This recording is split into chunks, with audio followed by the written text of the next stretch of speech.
Greetings, Warlords. Rodge here. Welcome to Saga Thursday, the show all about the skirmish miniatures game from Studio Tomahawk. Joined once again by our old friend Monty. Monty, how's it going, buddy? It's going very well, Rodge. How about yourself? Oh, I'm good. We are recording in December already, getting towards the end of the year. All right. Monty, is there any hobby items on your Christmas list? Will your wife buy you hobby stuff or children? So my daughter is really a good shopper. She's bought me a wet palette and like kind of sussed out stuff. Nice. But my wife will, and back at her, the important stuff I will buy for myself and hand to her to put under the tree. So there's no like, oh my gosh, I don't want to paint that. It'll be something I want. How about you, Rodge? Oh, interesting. Yeah, I'll have to consider that. Yeah, I usually don't ask for or receive said items. Just your standard underwear, socks, Monty. You know how it is. Yep. That's a good idea, though. Just get it yourself. Because that's it. Like, I know what a good deal is and where to get them and everything. Yep. And, having my wife try to track down, have her go to the Badger Games website and scroll through, not, the confidence level there of picking out the right thing. It's not 100%. It's high, but it's not 100% where, with me, I'll make sure I get the right thing.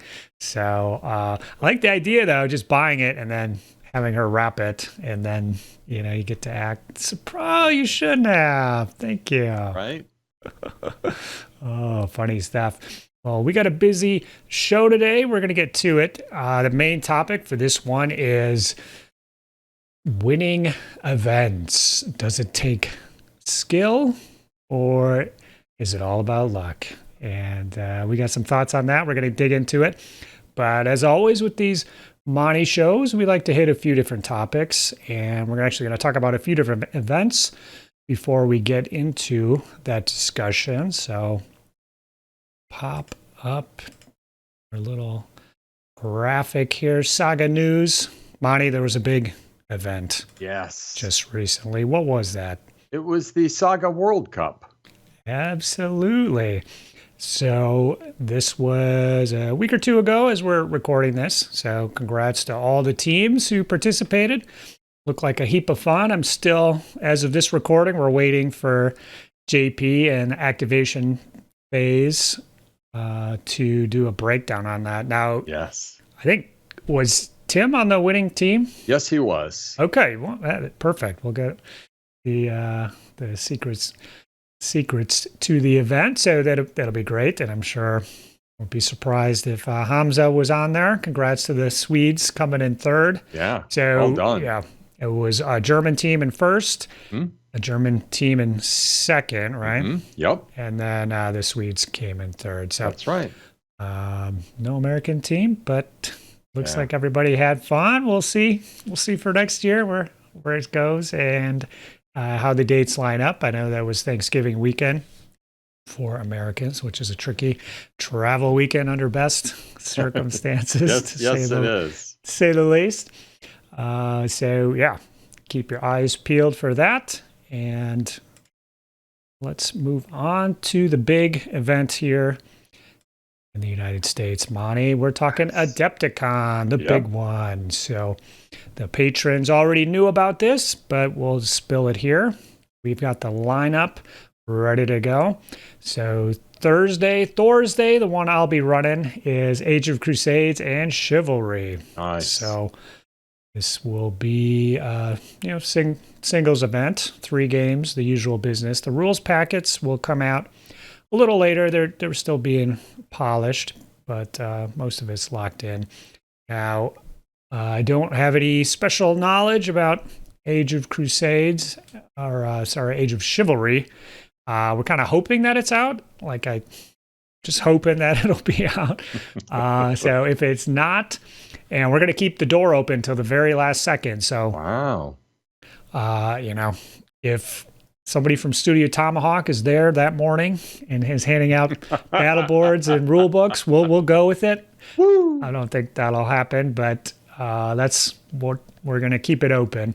So if Chivalry is not available, it'll just be an Age of Crusades event. So that'll be nice for the fans of that age. It's been missing from the last two Adepticons. It hasn't had its own standalone event, so it's good to have that back. Friday will be Age of Hannibal and Alexander. So this is a repeat of last year's event in some ways. Now, the rules will be slightly different, again, when the packets come out. But I will say we will be using generic ruses, Monty. Ooh, What do you think of that? I'm intrigued. Yeah, so not the special army ones, that are in the book. The generic ruses available on the website. So everybody will be able to pull from the same pool. Yep. And it's make it interesting and still keep it fair. I think jury's still out on some of those individual army ruses as far as tournament play goes. But on Saturday, doubles, Age of Melee, all historical factions going at it once again. And I don't really have much to say about this, except to say that you will get a point bonus if you and your teammate do not have the same kind of Saga dice. Oh, wow. So using the same Saga dice lets you trade, which is very powerful. Yep. So if you're not going to trade, we don't want to discourage those war bands, but you get a little point boost. So you have your pros and cons, be able to hash that out with your teammate. Hopefully it's you, Monty. We'll figure this out. Exactly.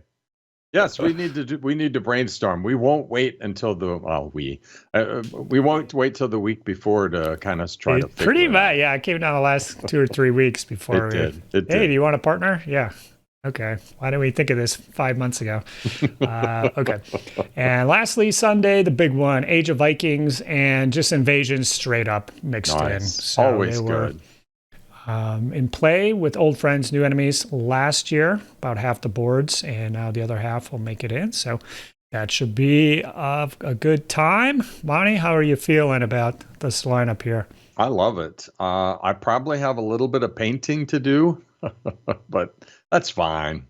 All right. Now, Monty, have you found a way to break it to the Saga fans? Are you going to skip out for a day of bolt action or not here? Care to come clean with the listeners at this time? There's one small bolt action event that kind of has my eye, but it's probably 60-40, 70-30 that I do all Saga all day long, all 4 days. But we'll see. No shame in jumping out. It can rejuvenate you, right? For sure. So good times. Well, as I was editing, I realized here I forgot to announce the 5th event at Adepticon, which is a Saturday night mega battle. This is the Battle of Catalonian Plains, I believe is how it's pronounced. This is going to be run by a friend of the show, DJ, and it's focused on the Huns and Age of Invasions. So it's very cool to have a 5th event in the lineup here, and looking forward to getting in on the action. Before Adepticon, we've got another big Saga event coming up. Fimbulwinter, of course. And we're plugging away on the first of the walls were completed for the breach scenario at the tournament. Monty, did you see those? I have not. Where would I see them? Oh, those were on the Patreon site. Oops. Okay. I will go take a look at those. Those would be awesome. Yeah, well, I've got them. You can also watch the YouTube video now because I got them. I got a picture up here. I like teasers. So, it wasn't actually too bad building those. I was kind of regretting a little bit, including that scenario once I realized me and Zach would have to build all these walls. But it wasn't too bad. And we are going to probably be closing the registration a little sooner here. So if you want to come to the event, definitely sign up sooner than later because we have to make a certain number of wall sections for the event. So if you wait till the very end and try to sign up, I might say, sorry, we don't have enough walls for everybody. So All right. That's it for the events, but we are going to jump into real quick, going through some Patreon updates. So once a year, I go through, I make updates to the Patreon, and then once a year, I let you guys know sort of how it all works. So this is the time, once a year. And Monty, what's the lowest level of the Patreon? The levy? The levy. Good yeah. old levy. Well, it's kind of not the lowest anymore. There's actually a free membership tier, which they've just added this to Patreon, so I haven't really been super utilizing it or doing anything. But so you can come to Patreon, you can follow the Saga Thursday Patreon for free. It doesn't really give you access to much at this time, but I might start adding stuff. So, for example, one thing I added was the scenario from the Cohor's Cthulhu battle report. So I posted that on the Patreon, and it's just a public thing that you can see. And you can see previews of stuff, but there is a free membership. So I encourage you to head on over there and subscribe for free, even if you're not interested in any of the paid stuff, because I'll probably be adding stuff on occasion. But other than that, you are correct. The next one up is the levy. So I do have a couple levy on the payroll here, sort of. And they get ad-free versions of the show. And that's pretty much it. That's the lowest level. But I think they do get to see a lot of the different posts that I do. And I do appreciate all the levies. Now, the main one, I would say, is the Warrior tier. This one's $3 a month. You get ad-free versions of the show.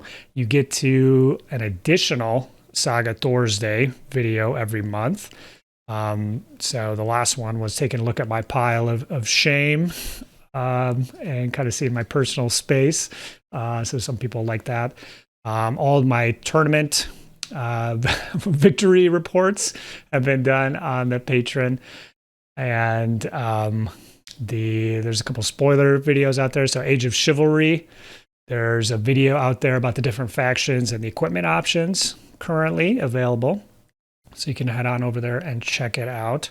You guys, as a warrior, you get to vote on stuff. We have this Monday matchup going on. Monty, you've been voting on that. Can you describe that? Yeah, so you have gone through and listed a very long list of scenarios, and then to the scenarios you bring two factions. And I think you very skillfully pick them, and then you let the members look at the scenario. It's random, Monty. It's random. It's random? Oh, okay. It's rando. It looked good to me, though. Yeah. Interesting. And then just say, who do you think will win? And people log in and, based on what we know about the boards, the factions, the scenario, we'll vote on who we think would win in a straight-up match. Mm-hmm. So the one this week is Irish versus Last Romans, and I don't remember what the scenario was, but people weren't liking the odds on the Romans there, I will say. So just a fun thing to do. Check in every week. You get access to the Patreon-only section of the Discord, and that's where I post my Wednesday whip photos, so you can stay up to date with the stuff I'm working on. That's the section where you have the Warband Challenge going on, where a bunch of people are getting together and building 1 point a month for a new warband. And it's just about done, but we are definitely going to do it next year. And Monty, bless your heart, you tried to hold off and paint only a single point a month, but you couldn't quite swing it, buddy, could you? It's not the way I paint, sadly. It doesn't seem like it would be particularly hard, but it doesn't, I failed. I failed right at the gate. Yeah, no worries. But it's awesome. People really like it. It's a really great motivator, and all positive feedback I've seen in that thread when I jump in. Yeah, it's been a lot of fun. We'll definitely do it next year. The patrons, the warriors, they get a heads up on the paint contest topic. They get a head start on what it's going to be, so they can build the models. And then they usually get a couple days head start on the actual competition itself. You get a one-on-one video chat with me about whatever the heck you want, and you can tell me what your friend's running and your army, and I'll tell you exactly how to beat them. Ooh, yes. You know what? I need to book some FaceTime. You got. I'm gonna say I play this fella. His name's Rodge. Need some tips. I'm honor bound to respond truthfully. So, okay. All right. That is the main benefits of the warrior level. The Hearthguard goes up to $6 a month. For that one, you get in on the quarterly contest. I paint a unit of Hearthguards or mercenaries every quarter to give away. I've got a stable, a pool of prizes, and then once a year, which we're coming down to the one for 2023. The one for 2024 will be next year, but it's going to be a full army once again, Monty. And it's going to be one of my armies again. So I got two of them on the line here, one for this year, one for next year. That's probably it. I can't foresee giving away anything else. And so if we carry forward in 2025, I'll probably ring you up, Monty, see if we can give away a Monty army that year. So, but this year will be a Rodge army. The Hearthguards, you get a one-on-one video chat per year, per annum. So all you Hearthguards watching, starting in January, we can book those calls and chat about whatever you like. And we'll pimp your events on Saga Thursday. Monty, we're talking to tens, hundreds of people per month here. Exactly. And you can spread the word to folks about your tournament or event. So those are pretty much almost identical or very similar to last year. The big change is the lifeguard level.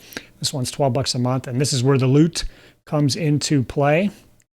And I managed to wrangle a few more sponsors for this one, Monty. Yeah. So first up, Gripping Beast is back. Not only have they agreed to do the paint contest awards for 2024, they will sponsor the Patreon or the Patreon as well.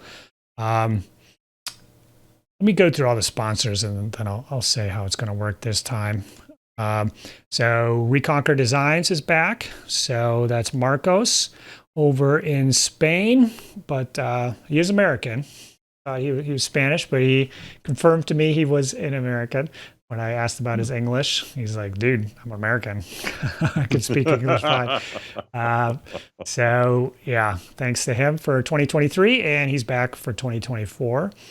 Same thing with Andrew over at Medbury Miniatures. So he's down in Australia. And I just want to give him a shout out because almost all of his stuff is being sold in metals now. So if you're not a 3D print STL guy, you can head on over to his site and purchase stuff in metal. He's sent me a bunch of metal figs and I'm working on painting them, adding some troops to the Heathen army. So he was here in 2023. He's back for 2024.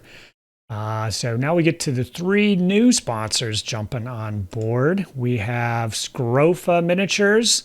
Monty, have you heard of Scrofa? I have. I've seen their work. Yes, very nice. Yeah, so they've got a bunch of lovely stuff in their Ancients line. I believe Persians, Indians for sure are. I believe that's probably the main source of Indian models in Saga at the moment is probably Scrofa. He's got a huge range of biblical miniatures, so Bronze Age stuff. Looks really awesome. And he's agreed to sign on.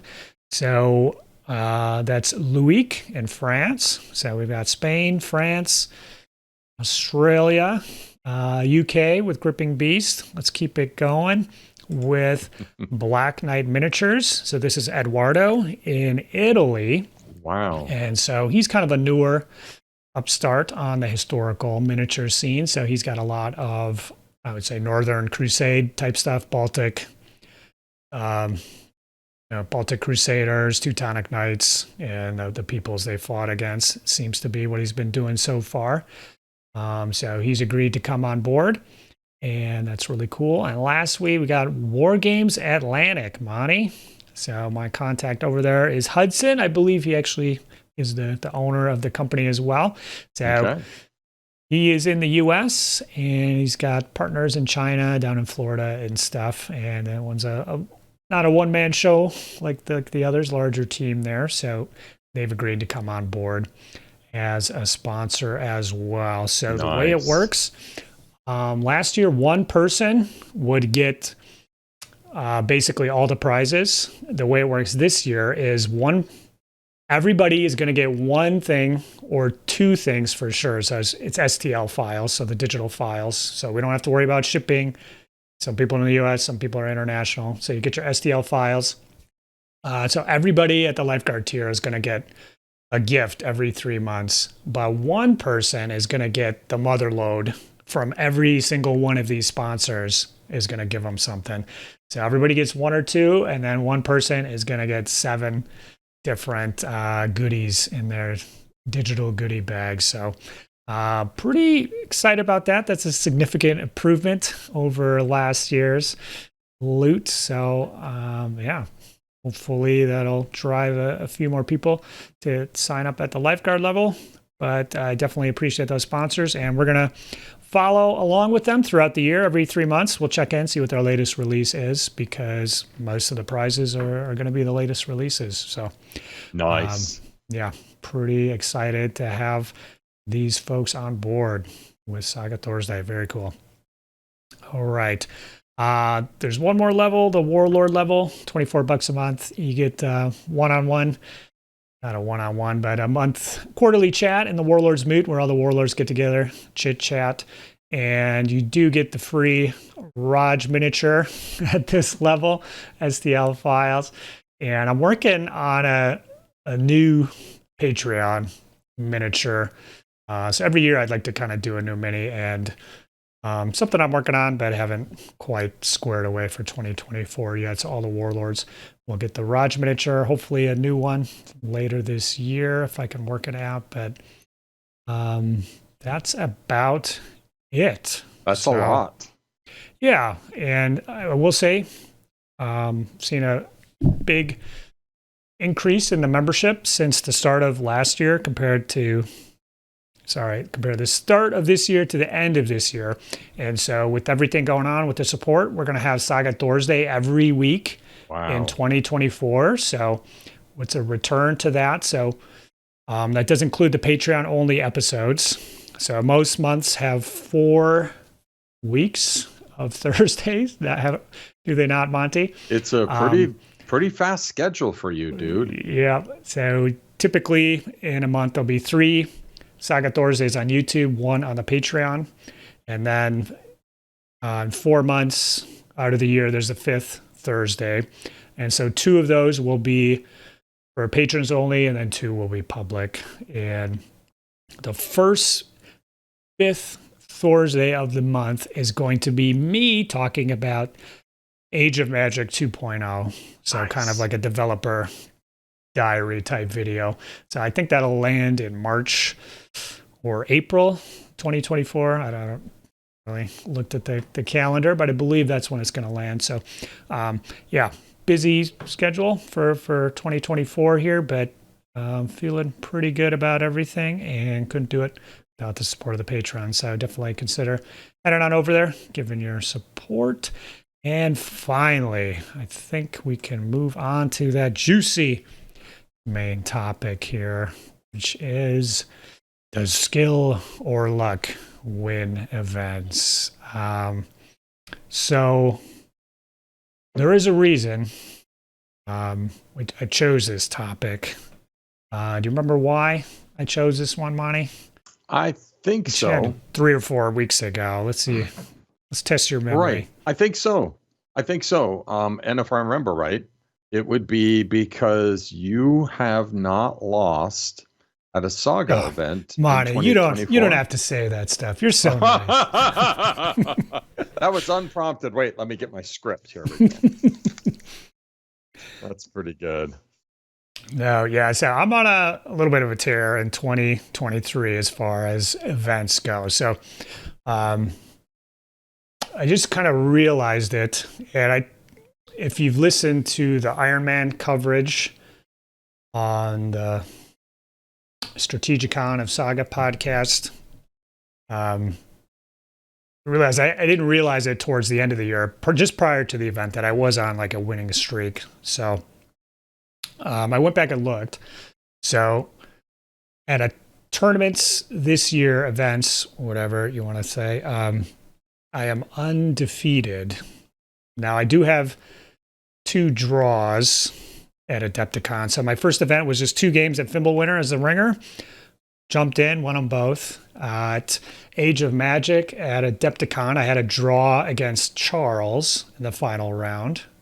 So stopped me there. And then you and I had a draw in the doubles, the final round. So didn't lose that. Didn't win it. On the Vikings, though, avoided the draw. Won all 3 games. Managed to take that home. At the All Fathers event, won all 3 games there. Won that one. Now, Saga Storm, you can include that in there or not, but I did lose to Scott prior to the start of the event. So I haven't, I think I've lost a couple pickup games over the course of the year. So I'm not saying I'm undefeated in every game of Saga I've ever played, but at the actual Saga Storm, won all the games. And Monty, you were on my side, my left-hand man. We came out. We won that. If you want to say there was a winner. Yes, there was. The Feast for Ravens, we talked about that. I was playing the Franks, won the 3 games, won that, and then went to the Iron Man, playing the different armies, and came out on top there. So, who better, Monty, to speak of such things? Now, you're no slouch. Indeed. You're no slouch yourself, Monty. You placed highly at Fimbulwinter this year. I mean, I would say you're probably top three or 4 or 5 at all your events that you've been.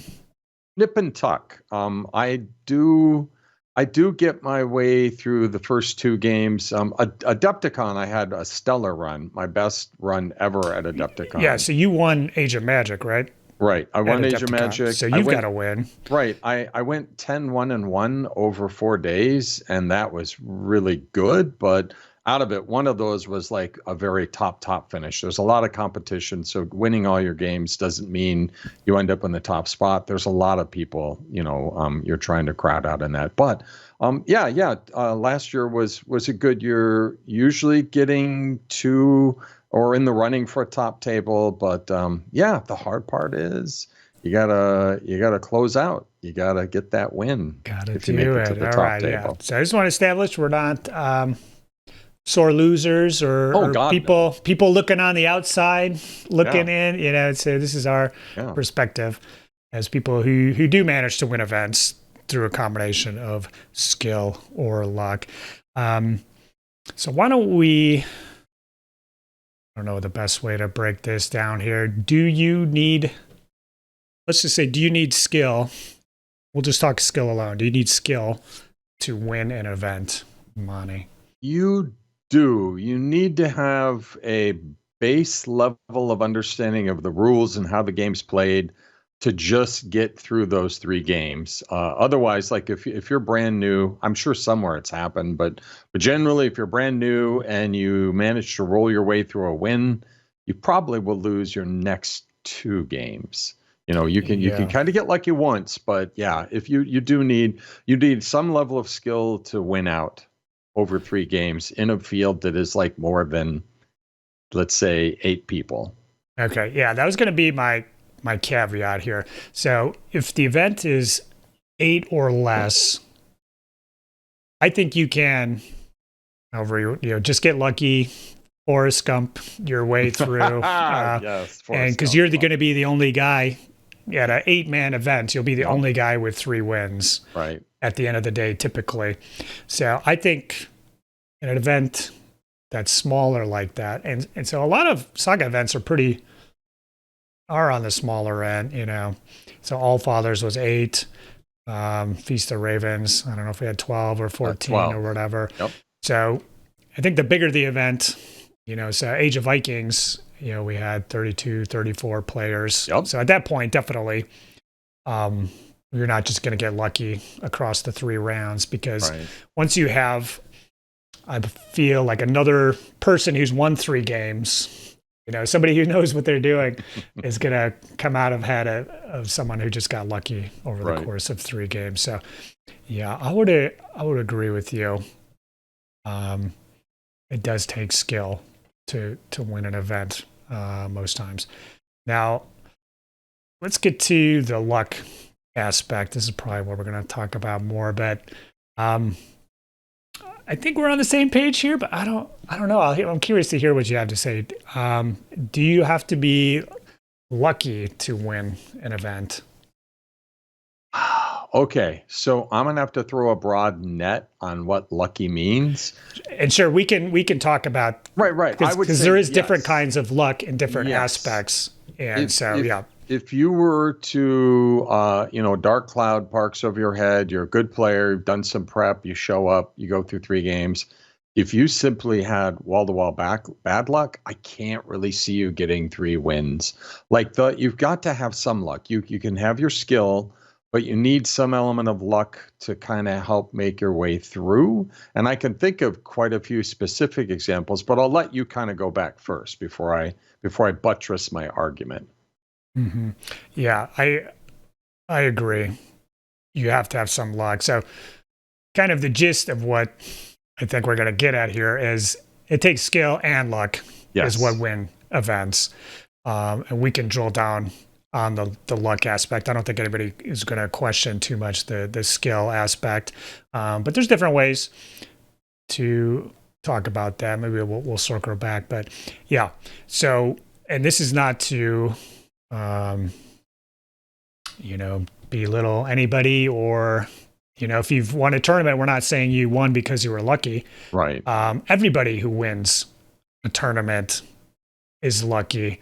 And so especially I've seen when we saw Militus Christi won an event, or Polish people, and I saw somebody say, well, they probably just got lucky or something like that. I thought that was really disrespectful, actually. It is disrespectful. Because you're betraying, nobody who's won an event would ever say that, because how close most of the games are, and dice rolls anywhere can make a big difference. And, those armies, they did get lucky, but every guy who wins a tournament is lucky to get through it. And, just because they're not running what's supposed to be the good army doesn't mean they're any less lucky than the guy who's running, the bad army who's supposed to lose. So I played in Warhammer all the time, the Dogs of War army. It was total junk, and it would drive me nuts, winning these big events with them. And, they just turn off. Oh, you just got lucky or something. Well, I don't know. It's the 3rd or the 4th one. So, must be more than luck. So, anybody who wins a tournament has gotten lucky. And I think there's a few different ways that this goes down in the event itself. So I think, Monty, what are the different kinds of luck that we could talk about here? Let's see if you can see where I'm going. Right. I mean, I could go to 30,000 feet and say the simplest luck, because I was listening to some stories I shared with you regarding someone who attended the World Cup, and his team was lucky because as they were getting ready to pile in the car, one of the teammates was like, I don't feel really well. I don't know if I can make it. And he said, in that moment, they didn't have a backup. He said, if they don't get in that car, their ride is over. That's done. They need 4 people. And if they only can fetch up 3, then it's over. So that's luck, being healthy enough to make it to the tournament, and also maybe not getting sick while you're at the tournament, so you can play, be high functioning and absolutely, and feel healthy. Yeah. Maintaining your health. Exactly, right? I mean, you want to assume it's going to be good, but you just can't. Mm-hmm. So, absolutely, that's definitely an aspect of it. And we can kind of piggyback on that, add to that. So, the luck where if somebody doesn't show up, you won't have to face them in the tournament. So, I would actually say this part is the biggest luck of all, is the matchups. Yes. Okay. So, 100%. and people don't I think, really give it its due as much. So the first round, typically a total crapshoot.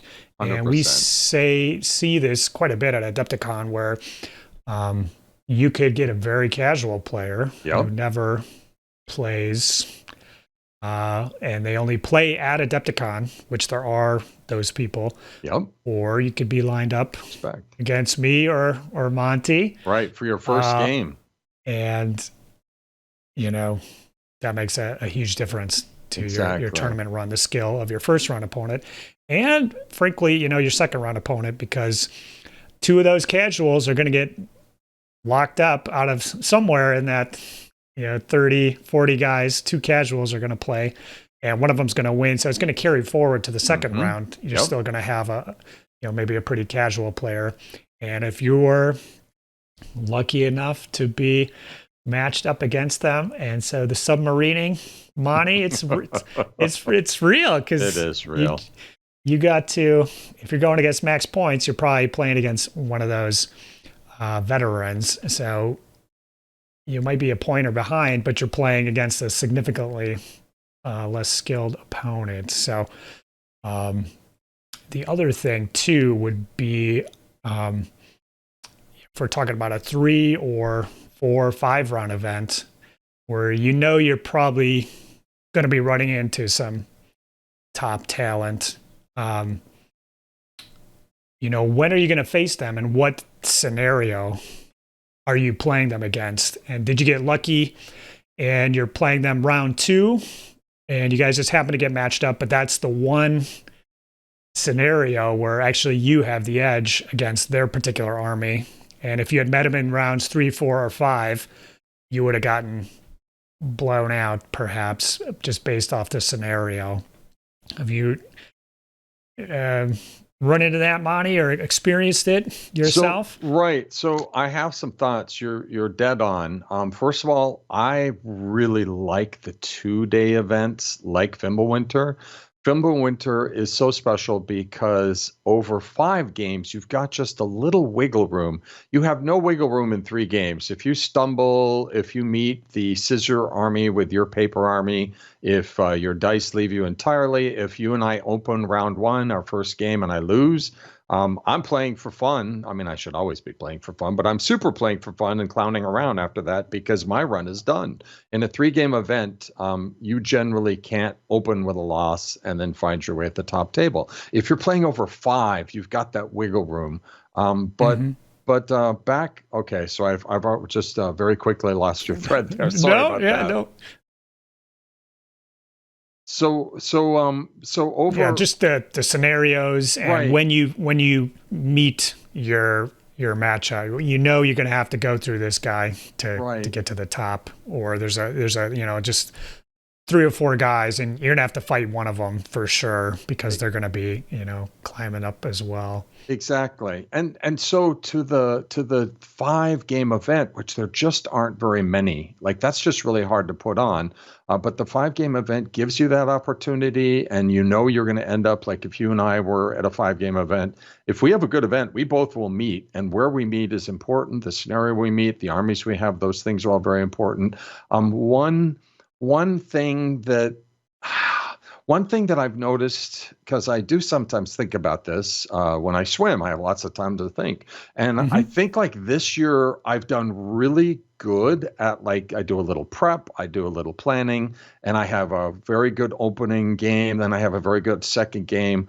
But boy, in an event, if you won't put up strong and you're having max point victories, you're going to find the Rodge in the event earlier rather than later. So the showdown is coming. And that's where actually in a 5-game event, submarining might actually be just a tiny bit helpful. Maybe have a tie or something like to open, because very quickly the best player with the best luck is going to meet the best player with the best luck in that moment. It might be game 3, it might be game 4.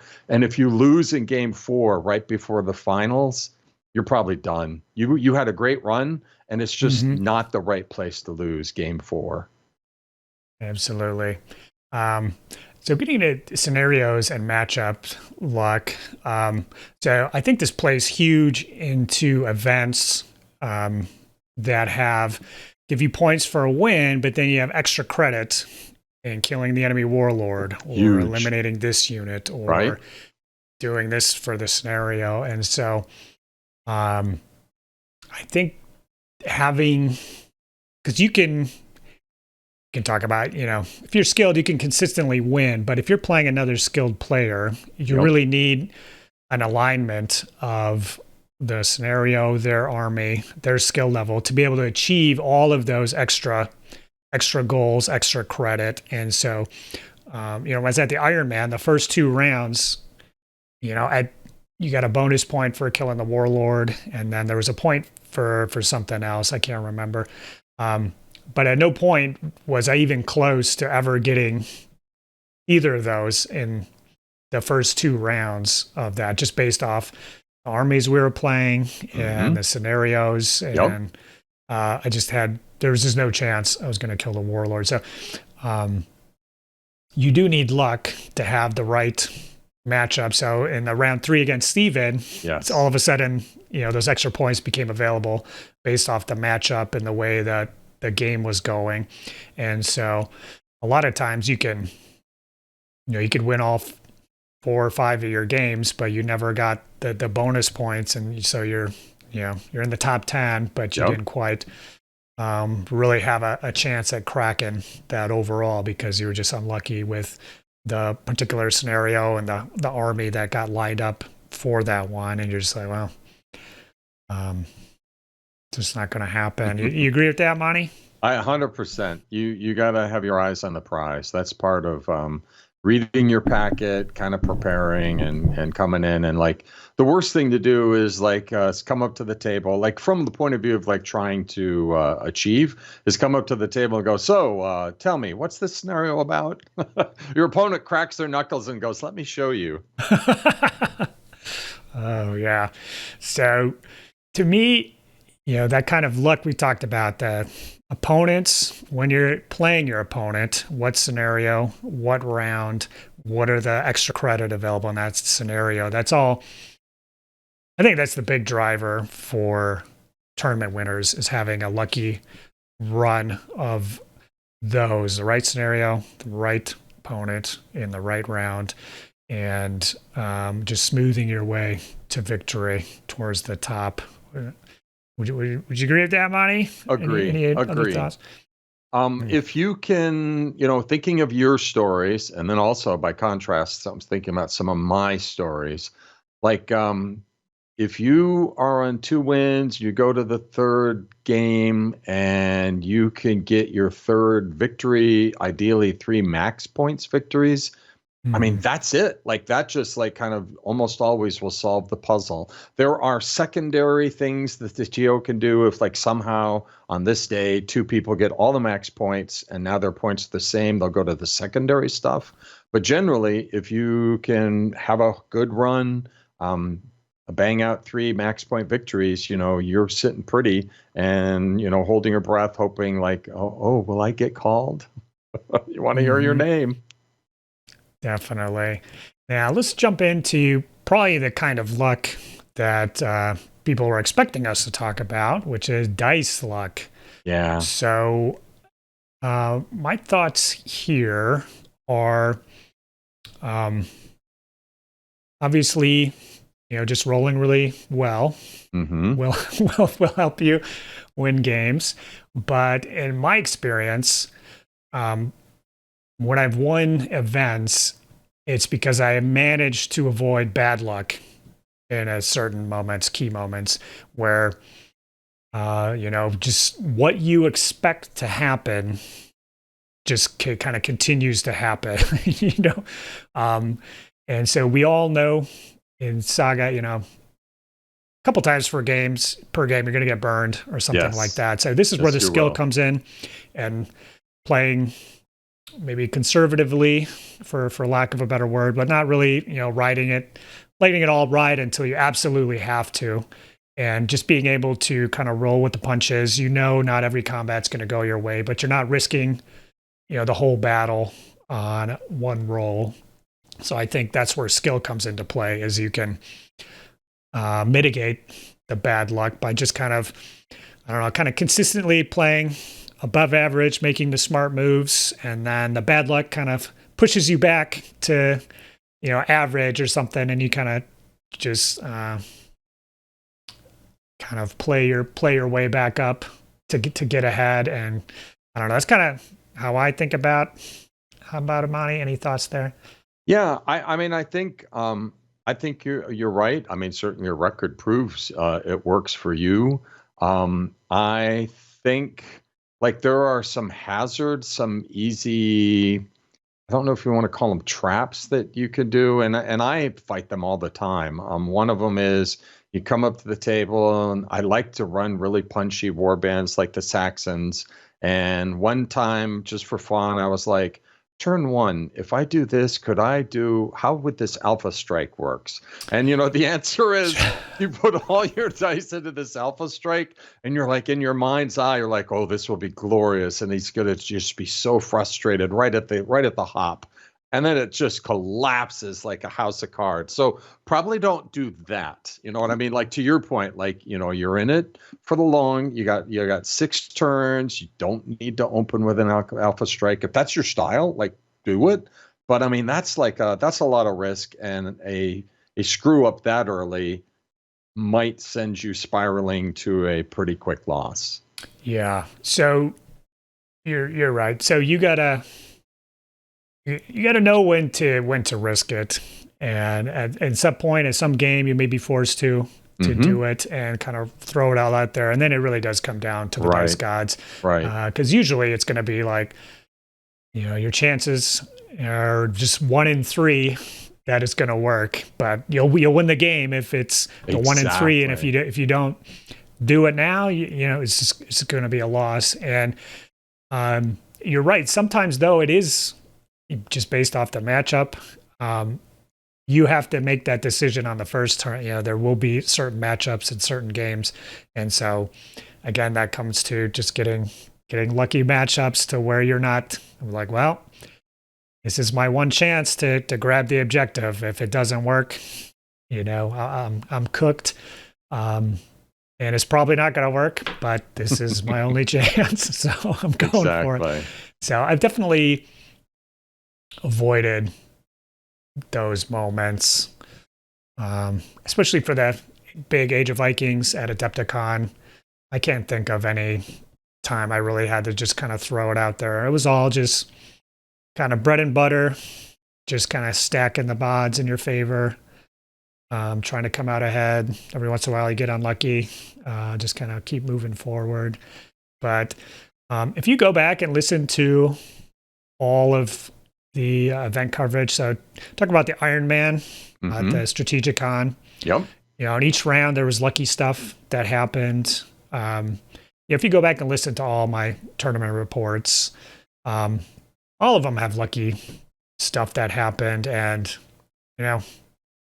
just worked out. And you got to have a little luck on your side to come out ahead at the event. And so I think if you're consistently in the top runnings, but you didn't come on top, I think I would just think about that. You could have guys of equal skill, with equal strength armies, but they just had a better run of matchups, and that's out of your control. There's nothing you can do about it. I don't know. Do you think about that, Monty, or not? I mean, I do. There was in Bolt Action, I made the top table against the eventual winner, and I had played him in a test game before our matchup, our event matchup, and he had crushed my army. So I knew what the problems were, and I had a solution prepared, and I had a great setup, and I had the numbers, and my confidence was sky high that I was gonna he was gonna have to take some risks, and when they failed, I was gonna punish him. And damn it, it all fell apart because it is a game. The dice came out in the right way. My guys with their point blank shots didn't execute. And I mean, sometimes that happens. And so when I was swimming and kind of doing my after action report to myself, like, what could I have done different? Like, where did this slip away? And like, when I was all done, I was like, I'd actually take that scenario 3 times out of 4, I think. And so I didn't really want to beat myself up on that one. I was like, that's just how that one played out. And it was fun, and we had stories to tell when it was over with. But the other times I will say, sometimes when it's all over with, I'm like, yeah, one of my issues is I fall in love with ideas and war bands, and I know what the scenarios are. And like for Feast for Ravens, it's not that the picks were bad, but the last scenario I knew was going to be a problem, and I think the first one potentially could be a problem. So if you're picking a war band that you're thinking the first scenario and the third scenario could be a problem, maybe pick another war band, right? Find one that like you in your mind would be good in 2 of them, or maybe 3 of them. But I wanted to run the picks out one more time, and sure enough, in the third scenario, fighting on a hill, away from any terrain, against the overacting Welsh. The wheels came off, and it wasn't a big shock. I had struggled and actually lost in some of my tabletop simulator games in that very scenario. In fact, I lost to you in a prep game. So I had warning signs, and that's what I picked. So you gotta, if you pick that horse, you gotta ride it all the way across the finish line. Yeah, well, true, and you want to have a good mindset too. So that there's going to be issues there. So if you can, give it your best, in those scenarios, a draw might be a victory in those situations, for example. Right. But you're right. I think that's where it comes back to skill and being able to pick the right army for the right event, or having more than one army. It can be key. Right. And trying to minimize those unlucky matchups against unlucky scenarios, unlucky opponents, and just trying to maximize what you can. So I think that's where the skill can come in there. But I think that's pretty much all I had to say about skill or luck. Monty, any can I additional add, thoughts? as we kind of come to the finish line, you have a long and storied gaming history. I mean, I would be correct with that, right? I mean, I don't come from the Warhammer world, but you have organized, run, played, won in that area for quite some time. Would that be right? Yep. So going back, I was actually going to mention it, but didn't quite pop into my head. But so I've definitely won a lot of Warhammer events and stuff like that. And so 2023 was a good year, but 2008, Monty, now that was a heck of a year for Rodge's wargaming chops. So I went to 3 tournaments that year and won all 3 of them. So one was like a 40 or 50 man, but I'd won it the year before, so it was a repeat. Wow. So one was there was a Hillbilly 08, which is like 160 or 180 guys. And I was using the Dogs of War, like the crappiest army. And then the last one was a smaller one, just in the 20s, but I got a perfect score in battle, painting, and sportsmanship. So that was the ultimate year of tournament gaming for me. 15 years in the past, but that one will always sit nicely with me. So yes, I do. To get to your point there, I do have a history of playing at events, running at events, and usually doing pretty well. Me and Johnny have won the Adepticon doubles 2 times, and we've come in second, I think, twice too. So yeah, I've played in a lot of events. Right.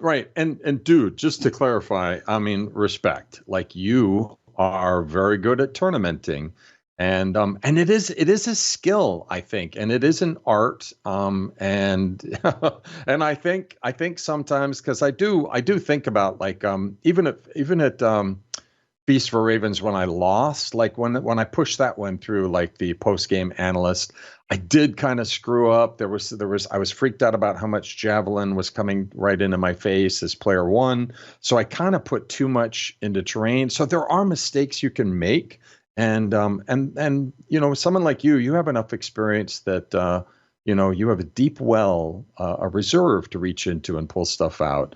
And some of us mere mortals, that well is a little more shallow. Sometimes it's dry. Oh, There's no. there's a lot of different ways a tournament can go Monty. wrong. You can like get a win here and get a win there, and then like, oops, I shouldn't have done that. And but it's all fun. I mean, that's the Monty, point. you've got a deep well, buddy. Your well's deep. Your well's deep, man. I came to this very late in life. Very late. Oh, I think but it's fun. You've done, yeah. What you've done so far, I think that's worthy.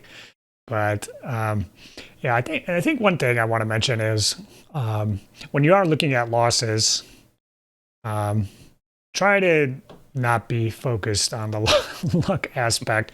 So, for example, at Adepticon, we went into detail about round 3 and the decisions that we made that led exactly to that draw. And right. We didn't pull out of the woods. It was actually all, I think 2 of them were mine. Didn't pull out of the woods, spent the Saga die on a pointless shooting activation, and that cost us. And at the end of the game, we played poorly. We made the wrong decisions. We could have went for the Warlord, but we were trying to kill Spear Levy, the most futile thing in the entire game of Saga. We were like, well, we just got to kill 7 Levy to bring it back. Yeah. So, luck happens, obviously. But if you game was lost on a single die roll, which a lot of Saga games do come down to that, you could have done something differently because it shouldn't have come down to that last roll. That should have been icing on the cake. So attempting to identify where you went wrong in those games where you do lose, because there's always something you could have done differently and some kind of little nugget you can take with you for the next one. So just really, on the surface, it'll appear that die roll cost you in the end, but you shouldn't have been in that position in the first place most times. So just trying to think about where you went wrong, I think, is a good way to think about luck. I think we've exhausted that topic. If anybody wants to add to that, let us know. Be curious to hear additional thoughts on that. We do have a couple more things to mention here. Head on over to the Saga Thursday Discord. We're up over 1,000 members, Monty. Nice. It's a pretty big. We did it. I got to look at last month. I want to say we added like 40 people in the last one. I can't quite remember, but because I don't remember it being over 1,000 last time. Do you? No, that was our goal, was to get over 1,000. So well done. Yeah, very cool. So the link is in the description below. And once you're there, head on over to the Saga World Map and put down your pin. That'll be in the Discord there. You got to go into the Discord because you're going to use your Discord username as your pin. So if somebody wants to find you, they're going to contact you on the Discord. So there's a bit of a discrepancy here, Monty. We are up to 206 pins, which is great. So the goal is 500. So we are short, and we have over 1,000 members on the Discord. So we just need about half the people who haven't done it yet to sign up the Saga World Map and put down your pin. So even if your buddy's in the same neighborhood, go ahead, put your pin down. We want everybody well represented. And that's going to be it for this one. So future Saga Thursdays in December are undetermined, Monty. So just like last month, I've got a couple videos. So the Iron Man was kind of dependent on some things, that coverage. The battle report, like I did that the same day that I edited it. So it was done on the Wednesday before it came out, and I wanted to get it done. So I've got a couple videos I'm working on, and I really want to get them out this month, but I can't say what they are until they're done. But if I don't get them done, I will have something else in the can to go out. But I'm really trying to do something new and cool for the channel. And I do want to throw out the usual thank yous. Terry, Patrick, Sean, Mitchell, Scott, and Frank. Thank you guys for supporting Saga Thursday. You two as well, Monty. You were up there on the list. Can't forget you. And I think that's going to be it for this one. So definitely comment below about our other random thoughts on luck or skill. So we spent most of it talking about luck, but I think there are things we could have said about skill that play into it, and maybe you guys in the comments could elaborate further on that. But I think that's going to be it for this one. All right, Monty. I'll check you later. Thanks, bud. Bye-bye. Saga! If you'd like to see more Saga content, consider joining the Heathen Army over on Patreon or popping on down to the Saga Thursday Discord server. Links below. Thanks, guys.